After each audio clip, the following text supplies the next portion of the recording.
안녕하세요. 전 아들 하나를 둔 30대 중반의 여자입니다. 돌싱이라고 하죠. 전 몇 달 전 이혼의 아픔을 겪고 아들과 둘이서 살고 있습니다. 이혼이라고 하면 TV나 사연 글에서나 보던 남의 일인 줄로만 알았는데 막상 제가 겪어보니 속이 많이 쓰리더군요. 하지만 저 하나만 바라보는 사랑스러운 아들을 위해 과거는 전부 잊고 잘 살아보고자 이렇게 사연을 보내게 되었습니다. 저와 남편은 3년 반의 연애 끝에 결혼에 골인했습니다. 3년이란 시간 동안 서로에 대해 다 안다고 생각하며 결혼까지 했지만 살다 보니 연애와 결혼은 다르더라고요. 저 같은 경우 부모님이 안 계세요. 제가 대학 졸업 후 대학병원에 취직했을 무렵 고모님 댁에 다녀오시던 부모님이 교통사고로 두 분 다 세상을 떠나게 되셨고, 당시 외동딸이었던 제 앞으로 저 혼자 충분히 먹고 살 만큼의 보험금과 부모님 명의로 된 아파트까지 물려받게 되어 금전적으로 딱히 고생은 하지 않았습니다. 물론 마음고생이야 심했죠. 처음에 부모님 돌아가시고 몇 달은 수면장애, 우울증까지 걸려 간호사였던 제가 정신과에 다닐 정도로 1년 가까이 폐인처럼 지냈거든요. 아무튼 그런 제 가정사를 남편에겐 사귀는 동안 한마디도 하지 않았습니다. 부모님이 다 커서 돌아가셨단 것도, 제 앞으로 아파트와 적지 않은 유산을 물려주셨단 것도요. 부부 사이에 너무한 거 아니냐고요? 솔직히 말하자면 저희 남편 밝고 재치 있는 성격이지만 속된 말로 돈을 많이 밝히는 남자였거든요. 그때 당시 갑작스레 부모님이 돌아가시는 바람에 늘 우울했던 제게 병원 거래처의 직원이었던 남편은 누구에게나 살갑게 대해주었고 덩달아 나까지 밝아지는 느낌을 받아 결혼까지 하게 되었는데요. 결혼할 때 시모께서 절 무척 마음에 들어하지 않으셨습니다. 세간에서 보기에 전 고아에 물려받은 재산 하나 없이 그야말로 비빌 언덕이 없는 초라한 사람일 뿐이었으니까요. 지금 생각해보니 그때 결혼을 하지 말 것을, 빨리 가정을 이루고 싶다는 일념 하나로 그런 쓰레기 같은 놈과 결혼을 한 제 자신이 후회가 되어 미칠 것 같습니다. 남편은 소위 말하는 결혼 전과 결혼 후가 달라도 너무 다른 남자였습니다. 결혼하기 전엔 그렇게 따뜻하게 대해주며 살갑게 굴더니 결혼하자마자 저는 아랑곳 없이 저와 시모의 고부 갈등은 나몰라라 하며 제가 임신하자마자 밖으로 나돌기 시작했죠. 당시 전 대학병원에서 바쁜 나날을 보내고 있었는데요. 아시다시피 간호사라는 게 그럴싸해 보이지만 늘 인력이 부족해 주간 야간에 경계가 없어 항상 피곤하고 힘들었는데요. 그날도 당직 후 퇴근해서 빨리 쉬고 싶었지만 마침 시모한테 전화가 오더라고요. 예, 퇴영어 퇴근했니? 퇴근했으면 얼른 우리 집으로 와라. 네? 저 밤샘 근무하고 이제 퇴근했어요. 오늘 오후 4시에 출근이라 잠을 좀 자야 할 것 같은데. 뭐? 어차피 죽으면 평생 자야 하는 거 이 CM이가 오라면 올 것이지 어디서 말대꾸야? 못 배워 처먹은 소리 하달 말고 집에 밑반찬이 없어서 밥을 못 먹겠으니 내가 좋아하는 밑반찬들 뭔지 알지? 알아서 만들어서 1시간 내로 오거라 라며 본인 할 말만 하시고는 끊어버리셨죠. 그때 왜 시모가 하는 말을 다 듣고만 있던 건지 전 미련천지처럼 그 힘든 몸을 이끌고 시모가 좋아하는 밑반찬을 만들어서 바리바리 싸서 시댁으로 향했습니다. 시댁에 도착하자마자 시모는 위아래로 절 훑어보더니 음식 다 꺼내서 식탁에 올려놔라 라며 잠시 앉을 틈도 없이 표독스럽게 말씀하시길래 꺼내서 식탁에 올려놨더니 제 얼굴 한번, 제가 가져온 반찬 한번 보시더니 그대로 음식들을 쓰레기통에 전부 버리시더군요. 이따위 음식을 반찬이라고 가져와? 안 먹어도 얼마나 쓰레기 같을지 알 것 같구나. 너 설마 우리 진영이랑 결혼해서 이런 음식물 쓰레기 같은 걸 반찬이랍시고 맵기 먹이고 있는 건 아니지? 에휴, 부모가 없으면 어디 가서 티를 내질 말던가, 아님 돈이라도 많이 벌어오든가 음식이라도 잘하든가. 넌 도대체 잘하는 게 뭐니? 팔푼이처럼 하는 거 없이. 에휴. 옆집 진순의 엄마는 이번에 변호사 며느리 들여서 며느리가 차도 바꿔줬다는데 이런 걸 어디서 데려와서는. 안 되겠다. 내가 하나부터 10까지 가르쳐야지. 예, 너 수, 금 쉬는 날이지? 쉬는 날마다 우리 집으로 음식 만들어서 가져와라. 내가 요리라도 가르쳐줘야지. 안 되겠구나. 그리고 이 음식들 오늘 쓰레기 버리는 날이니 나가면서 버리고 가렴. 피곤하니 난 좀 자야겠구나 라며 시모는 제게 1시간 동안 낑낑대며 해온 제 반찬을 음식물 쓰레기 봉지에 담아 버리라고 시키기까지 하셨죠. 그때 멀쩡한 음식들을 버리면서 원래 제 성격 같았으면 확 뒤집어 엎어버린 다음에 나왔어야 하는데 그러지 못한 제 자신이 너무 한심하고 열이 받아 그 후로 전 계속 시모에게 어떻게 똑같이 되갚아주지? 라는 생각만 하며 일주일을 보내게 되었습니다. 어찌저찌 시모에게 가는 수요일이 돌아왔고 그날도 전 양손 두둑히 밑반찬을 싸들고 시모를 찾아갔죠. 물론 유통기한 열흘 지난 닭으로 만든 닭도리탕과 설탕 한 봉지를 통째로 넣은 콩나물 무침, 2시간을 끓여 형체조차 찾아볼 수 없는 콩자반을 들고서 말이죠. 뭐니 이건? 무슨 냄새야? 예, 넌 코가 없니? 네가 만들면서 이상하단 걸 못 느꼈어? 이거 닭 닭 뭐야? 상한 거 아니야? 설마 이걸 반찬이랍시고 해온 거야? 그리고 이 시커먼 건 뭐냐? 설마 콩? 어머, 그런가요? 전 모르겠는데 어머님. 닭도리탕 좋아하시지 않으셨어요? 어른이 먼저 먹기 전엔 아랫사람이 손대는 거 아니라 들었어요. 어머님, 얼른 한 입 드셔보세요. 아니지, 또 버리시려고요? 어차피 쓰레기통에 버려질 거 그냥 드시지 마시든가요. 뭐? 새파랗게 어린 것이 말하는 뻔새가 아주 그냥. 너 어디 가서도 이런 식으로 행동하니 어른들한테? 내가 누누이 말했지만 부모 없는 티 좀 내지 말라고 했지? 세상에 이렇게 몰상식할 수가. 어머님도 충분히 몰상식하세요. 왜 멀쩡한 음식을 버리려고 하세요? 제가 마음에 안 들면 마음에 안 든다 말씀을 하세요. 애꿎은 음식에 화풀이하지 마시고요. 라며 맞받아 쳤더니 절 찢어 죽일 듯 노려보셨고, 그 후 몇 번이나 이런 일들이 반복되면서 시모는 결국 두 손 두 발 다 들었다며 저처럼 무식한 며느리는 처음 본다고, 꼴도 보기 싫으니 더 이상 시댁에 음식 싸들고 찾아오지 말란 소리를 하시며 절 내쫓으셨죠. 속으로 전 쾌재를 불렀습니다. 하지만 진정한 지옥은 그 다음부터 시작이었죠. 아이 낳고 반년 정도 지났을 때, 그날은 제 생일이었고 집에서 제가 먹을 미역국을 끓이고 있었습니다. 생일인데도 남편이라는 작자는 연락 한 통 없이 며칠이고 외박을 하는 통에 열받는 상황이었는데, 마침 시모에게서 전화가 한 통 오더라고요. 지금 땡땡 백화점 1층에 있으니 얼른 나오라는 시모의 호출이었죠. 기대를 하면 안 되는 인간들 중 하나가 남편, 그 다음이 시모였는데, 당시 정신을 못 차린 저는 설마 제 생일을 아시고 케이크라도 사주시라는 건가 하며 옆집 살던 조리원 동기에게 아이를 잠깐 맡기고선 백화점으로 향했습니다. 도착했더니 시모는 이미 쇼핑을 끝내셨는지 엄청난 짐을 옆에 두고선 제게 왔냐는 인사 한마디 하지 않은 채 발로 짐을 툭툭 치더니, 뭘 봐? 얼른 짐 들지 않고. 요새 나도 나이가 먹었는지 팔이고 다리고 다 아파서 들 힘도 없구나. 들고 따라와 라고 하시길래 아무 말 없이 들고 갔더니 한 피부과로 들어가시더라고요. 거긴 매달 시모가 관리받는 피부과였습니다. 그러더니 저보고 라운지에서 짐이나 보고 있으라며 1시간 동안 팔자 좋게 관리를 받고 나오더니 갑자기 접수처에서 시끄러운 소리가 들리길래 무슨 소리지? 하고 나가봤더니 아니나 다를까 시모가 접수처 간호사와 언쟁을 벌이고 있었습니다. 야, 내가 누군지 알아? 나 청희수야. 어디서 굴러먹다 온 년이야 이거? 너 여기서 일한 지 얼마나 됐어? 내가 이 병원을 몇 년째 다니는데 이 금액이 맞아? 지난달만 해도 50만원 쌌는데 바가지 아니야? 라며 소리를 질러대는데 엄청나게 예쁜 병원 간호사가 나오더니 시모에게, 네, 이 금액이 맞으세요. 원장님께서 금액에 대해 분명히 고지하셨고 여기 정희수씨 본인 서명까지 돼 있는데 갑자기 무슨 말씀을 하시는 거죠? 계속 이렇게 난동 부리실 거면 경찰 부를 테니 나가시거나 돈 내시던가 하세요. 라며 접수처 간호사와 옥신각신하고 있더라고요. 뭐 보나마나 시모의 무례한 언동 때문에 일이 커진 것 같은데, 병원 간호사란 여자도 시모한텐 절대 말 한마디 져주지 않더라고요. 결국 경찰을 부르겠다는 간호사의 말에 시모는 너 가만 안 둘 거라며 씩씩거리면서 병원을 나왔고, 그렇게 일은 일단락된 듯 했지만 화가 머리 끝까지 난 시모는 옆에 있던 제게 화풀이를 하기 시작했죠. 야, 옆에서 멀뚱히 쳐다보지 말고 이 근처 식당이나 예약해놔. 시애미를 굶겨 죽일 셈이냐? 지금 시간이 몇 시인데 시애미 밥도 안 먹여? 라며 소리를 지르시길래 제일 가까운 식당을 잡아드리고 더 이상 시모와 같이 있는 것조차 짜증이나 먼저 집으로 돌아가려는 찰나, 애초에 전 식당에 들어갈 생각조차 없었는데 시모가 제 얼굴을 보시더니, 네 얼굴 보니까 짜증이 밀려서 밥맛도 다 떨어지는구나. 그냥 식당 취소해라. 네 그 뚱한 면상 보기도 싫으니 라고 말씀하시길래 생일날 선물은커녕 미역국도 못 먹은 채 하루종일 시모 수발만 들었더니 돌아오는 말이 고작 저런 소리길래 너무 열받아서 한마디 하려는데 마침 아이를 맡긴 조리원 동기에게 전화가 오더라고요. 받아보니 아이가 열이 많이 나서 집에 와봐야 할 것 같은데 언제쯤 오냐는 말이었죠. 여기서 집까지 아무리 밟아도 퇴근 시간이라 1시간은 걸릴 것 같아 다급히 남편에게 전화를 걸었습니다. 여보, 도훈이가 열이 많이 난데 당신 어디야? 오늘은 집에 들어왔어? 집 근처면 애 픽업해서 우리 병원 응급실로 데려가. 나도 바로 병원으로 갈게. 뭐? 야, 이 옆했네야. 집구석에서 애나 볼 것이지 어딜 싸돌아다니길래 1시간이 걸려? 나 지금 바빠. 회식 중이니 알아서 해. 애엄마면 애엄마답게 알아서 하라고. 이런 것까지 밖에 있는 가장이 알아서 해야 하는 거냐? 뭐? 당신 미쳤어? 내 아이가 아니고 우리 아이야. 그리고 나 지금 당신 엄마랑 밖에 있고 하루종일 시엄마 수발이나 들고 짐꾼 취급이나 당하느라 여태 바뀐데 며칠을 집에 들어오지도 않더니 회식? 뭔 회식인데 옆에서 여자 소리가 나?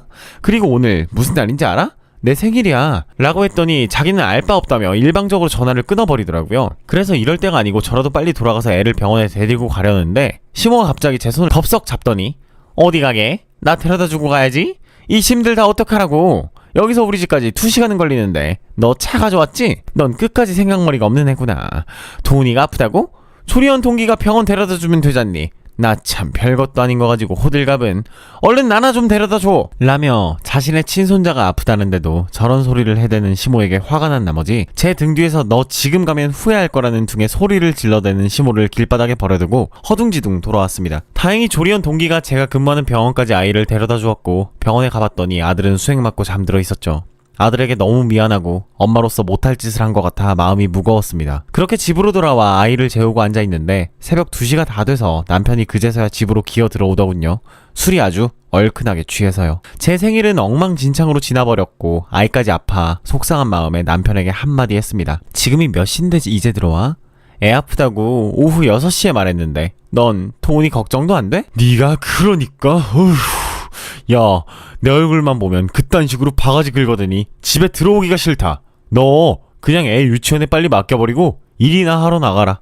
그게 마음 편해. 네 얼굴 요새 꼴도 보기 싫어. 그리고 엄마한테 들어보니 이 추운 날 엄마를 길바닥에 버려놓고 너 혼자 왔다며? 네가 제정신이냐? 동훈이? 애들 열나는 게 별거야? 허구한 날 열나서 응급실 간 것만 벌써 몇 번째야. 네가 그렇게 감싸고 도니까 맨날 아픈 거 아냐? 뭐? 애 아빠란 사람이 할 소리야? 그리고 난 어제 생일이었는데 당신 엄마 짐이나 들어주다 밥도 못 먹었고 급하게 나가는 바람에 잠바도 못 입어가지고 감기 걸려 죽겠는데 미쳤어? 꼽냐? 꼬아? 야, 이걸로 병원 가든가. 밥 못 먹어서 죽은 귀신이 붙었나? 생일이 대수냐? 매년 돌아오는 게 생일인데 별것 가지고 난리네. 에휴. 하더니 갑자기 지갑에서 5,000원짜리 2장을 꺼내 제 얼굴에 집어 던지며 그 돈으로 케이크를 사 먹던 병원을 가던 알아서 하라는 겁니다. 그때의 모멸감을 저는 지금도 잊지 못합니다. 그래서 전 너무 열이 뻗쳐서 남편에게 나지막히 한마디 했습니다. 그래 알았어. 당신이랑은 말이 안 통해. 시아버지한테 지금 당장 전화할게. 우리 동훈이 많이 아프다고. 아픈 와중에 애 아빠란 작자가 이딴 식으로 말한 거 전부 이야기할 테니 아버님이랑 통화해. 하며 시아버지께 전화를 걸려던 찰나 남편이 허둥지둥거리며 제게 뛰어오더니 황급히 전화를 끊으며 야, 이건 반칙이지. 무슨 이런 걸로 아버지한테 전화를 해. 생일? 그래, 내일 백화점 가자. 너 땡땡 가방 신상 갖고 싶다고 했지?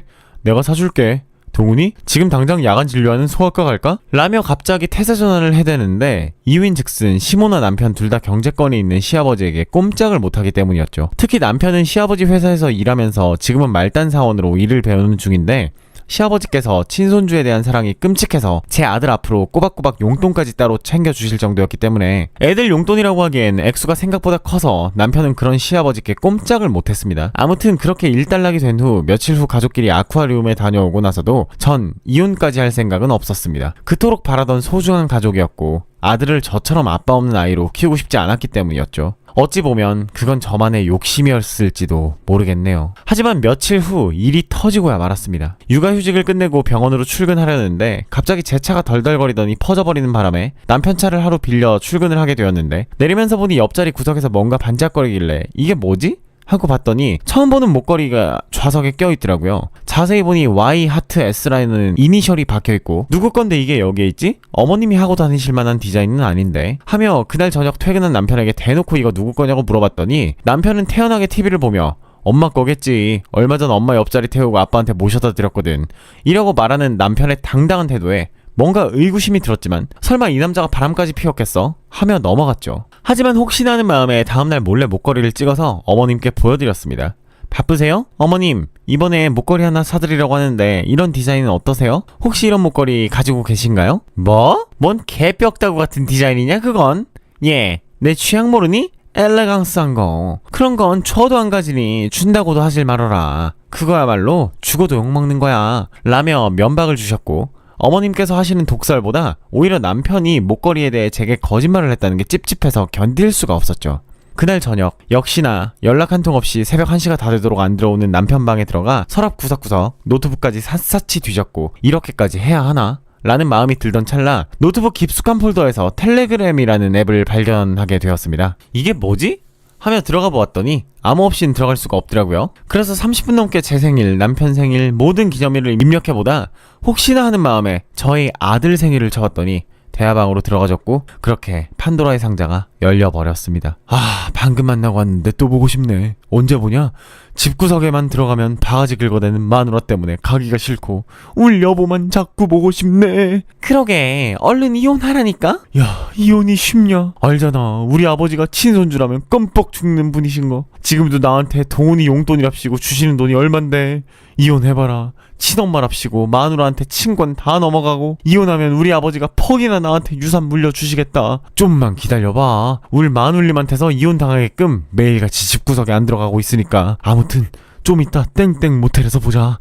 오늘 밤 안 지울 테니까 각오해. 라는 말 같지도 않은 대화 내용이 줄줄이 적혀 있었습니다. 전 부들거리는 손발을 간신히 부여잡은 채 모든 증거들을 조용히 수집했고 그 길로 지하 주차장에 내려가 남편 차에 있는 블랙박스 영상부터 최근 자주 간 목적지까지 전부 검색해보았죠. 목적지 목록엔 출장지 명목으로 찍혀있는 수십 개의 모텔 목록과 어디서 많이 본 주소가 남아있었고 당장 인터넷으로 찾아보니 얼마 전 시어머니와 제 생일날 같이 갔던 성형외과 주소가 남아있더군요. 설마 이 인간이 시모를 이렇게 자주 병원에서 데려다 줬을 리가 없고 도대체 이 병원을 왜 이렇게 많이 찾아간 거지? 라는 생각이 들어 그날 밤 뜬 눈으로 밤을 샌 채 날이 밝자마자 목걸이를 챙겨 그 병원으로 찾아갔습니다. 그리고 카운터에 말했죠. 제가 얼마 전 병원 화장실에서 목걸이를 주웠는데 혹시 주인이 계실까요? 이니셜까지 박혀있는데 라고 일부러 큰 소리로 얘기했는데 마침 저 멀리서 누군가 걸어오며 어머 세상에 그거 제 거예요. 그렇게 찾아도 없더니 화장실에 있었구나. 혹시 이니셜이 J하트S 맞나요? 라며 목걸이에 대해 자세히 설명해 대는데 그 여자는 얼마 전 시모랑 대판 싸우고 경찰을 부르니 많이 하던 그 예쁜 아가씨였습니다.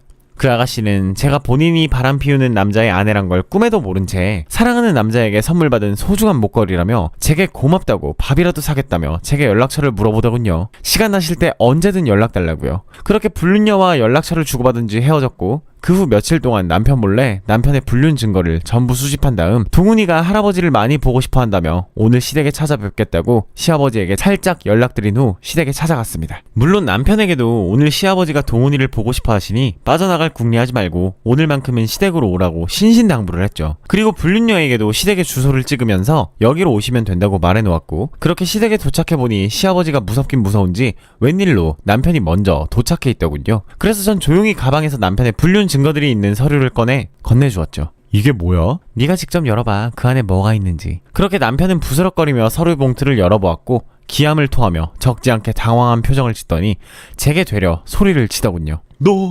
너 스토커야? 이게 뭐하는 짓이야? 너 정말 무서운 년이구나. 스토커? 너야말로 미친놈 아니야? 애 낳아놓고 병원 복직한 지 얼마나 됐다고 바람을 펴? 네가 제정신이야? 여기서 화낼 사람은 나 아니야? 애가 이제 1살이야. 네가 화를 왜 내? 말은 바로 하자. 네가 허구한 날 남편만 보면 닥달하고 바가지나 긁어대니 밖으로 나돌면서 바람 피우는 거 아니야? 네가 나한테 잘했으면 내가 바람을 피웠겠냐? 어? 라며 되려 적반하장인 남편에게 정말이지 질려버려 한마디 했습니다. 이혼하자. 그냥 너 같은 놈이랑은 도저히 못 살겠어.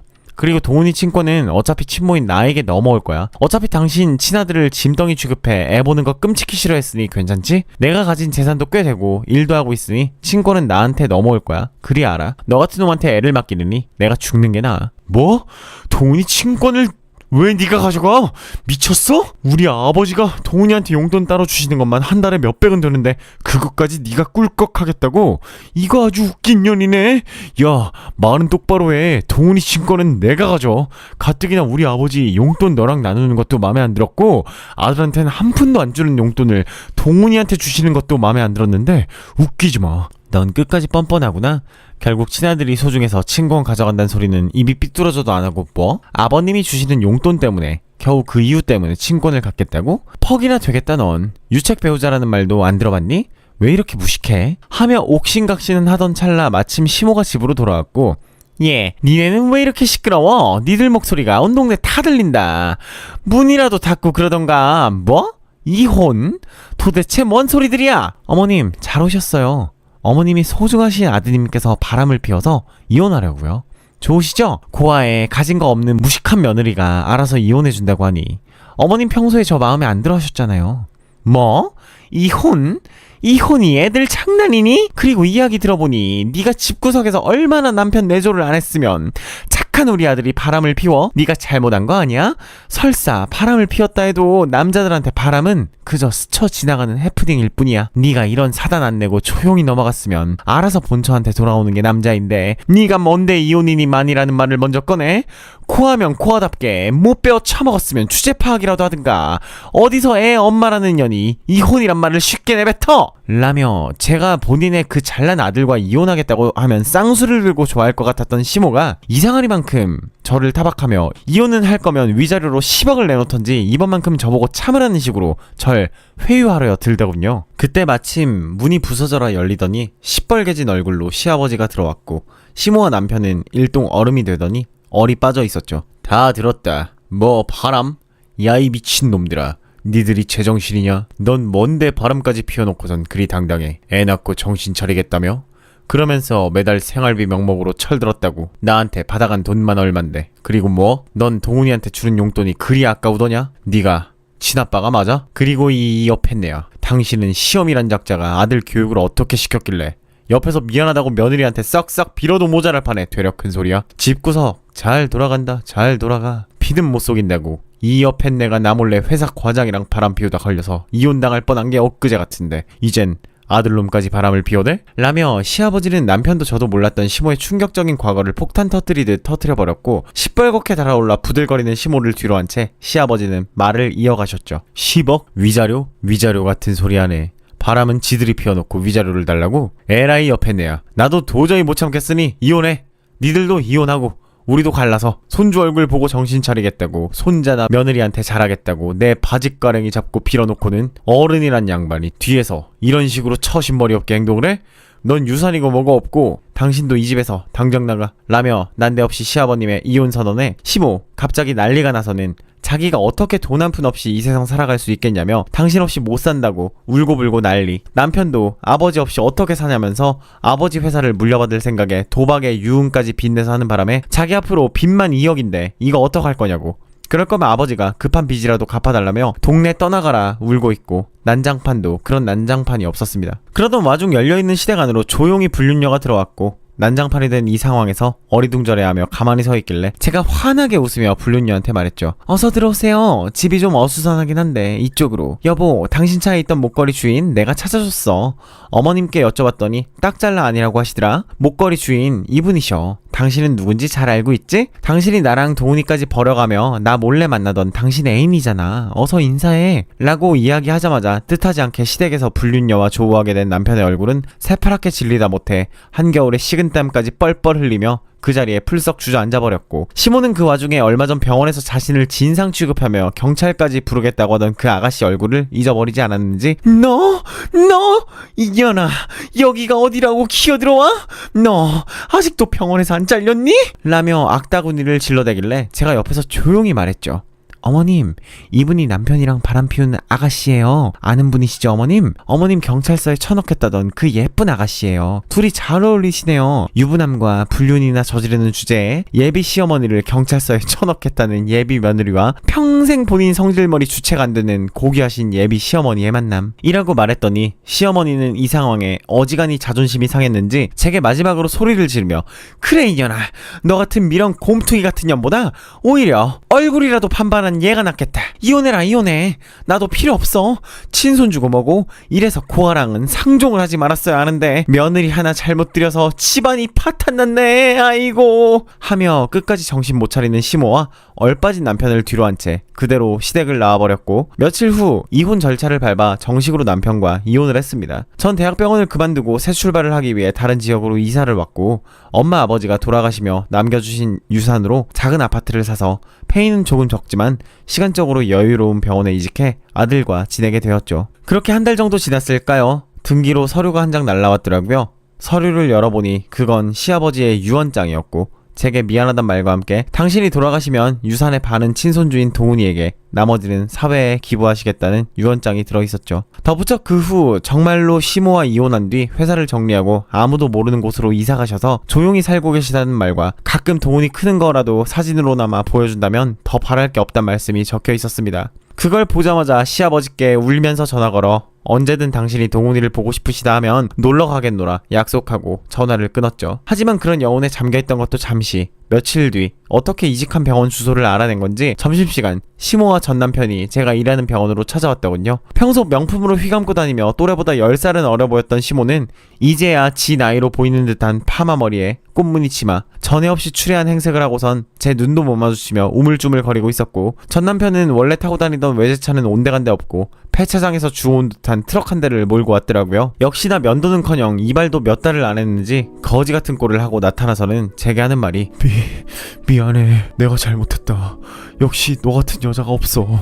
수정이 그년이랑은 헤어진 지 오래야. 아버지한텐 의절당했고 나한테 더 이상 빨아먹을 게 없다고 생각됐는지 집에 있던 보석이랑 내 외제차까지 나 몰래 팔아버리고선 돈 들고 튀었어. 그래서 말인데 우리 다시 합치면 안 될까? 내가 잘할게. 동훈이도 내가 잘 볼게. 혹시 그리고 너 돈 좀 있니? 오늘까지 이자 안 내면 이 트럭도 압류돼서 트럭이라도 없으면 당장 일하러 나갈 수도 없어. 동훈이 엄마, 나 정말 갈 데도 없고 빚만 잔뜩 남아서 너무 힘든데 라며 되지도 않는 소리를 하려고 하길래 전 남편의 입을 막아버린 후 한마디 했죠. 당신 힘든 걸 왜 나한테 말해? 잘됐네. 당신 주제도 모르고 사치 부리는 거 옆에서 보기에 참 웃겼는데 지금 모습이 당신들한테 딱 어울려. 그러게 평소에 주제 파악 좀 하고 살지 그랬어. 합치자고? 내가 왜 당신 같은 거렁뱅이랑 고아에 없이 못 배워 처먹은 나 같은 사람은 당신들처럼 고귀하신 분들이랑 도저히 어울려 드릴 수가 없네요. 자, 그럼 이제 돌아가시고 가는 길에 요 앞에 국밥 잘하는 데 있거든요? 그거라도 처먹고 가시든가요 하며 지갑에서 5,000원짜리 2장을 꺼내 시모와 전 남편 얼굴에 집어 던져버렸죠. 그때 10년 묵은 체증이 확 내려가면서 초라한 그것들이 어쩔 줄 몰라 하는 모습을 보니 속이 다 시원해지더라고요. 그 후로 안 간다고 돈 더 내놓으라고 난동을 부리는 그것들을 경찰까지 불러 치워버렸고, 몇 달 후 서류 뗄 일이 있어 시모와 전 남편이 살던 동네에 동사무소를 가게 됐는데 몇 달 전 제게 찾아왔을 때보다 더 초라한 모습을 하고선 동사무소 직원들에게 날았돈 조금이라도 더 받게 해달라며 마귀 활맘 같은 얼굴로 무릎까지 꿇고선 빌고 있는 시모를 볼 수가 있었습니다. 그 와중에 전 남편은 전봇대에 전단지나 붙이고 있고 참 꼴이 가관이었습니다. 그 모습을 보고 있자니 인과응보란 말이 정말 있는 거구나 하며 조용히 집으로 돌아왔죠. 지금은 한 달에 2번 시아버지와 왕래하며 친아버지처럼 연락하고 지낸답니다. 그렇게 제게 진정한 가족은 우리 동훈이와 절 딸처럼 대해주시는 시아버지가 되었죠. 행복합니다. 제가 억지로 잡으려고 했던 가족이라는 이름에 지옥 같았던 결혼생활 때보다 더요. 앞으로 남들에게 베풀며 잘 살아보려고 합니다. 저의 사연은 여기까지입니다. 긴 사연 들어주셔서 감사하고요. 항상 행복하세요.